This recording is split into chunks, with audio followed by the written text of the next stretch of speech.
Telugu superstar Allu Arjun संध्या theatre दलाचकटा मामलें शनिवार जेलु मुकुलिबा परिवर्ते कर्तृपक्ष को संपूर्ण सहयोग करने को प्रतिश्रुति देइछन्ति।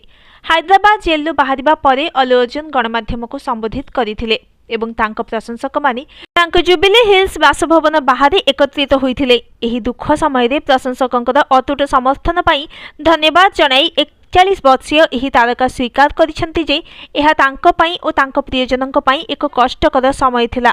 एही दुर्घटनाते जणे महिला प्राण हराइथिबारु से दुख प्रकाश करबा सहित एहाकू एक अनिच्छाकृत दुर्घटना बोली कहिसेंति।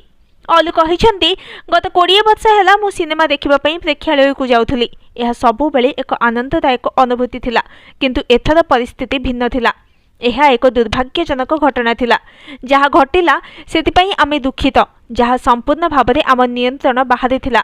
हैदराबाद संध्या थिएटर गत डिसेम्बर 4 तारिख में ब्लॉकबस्टर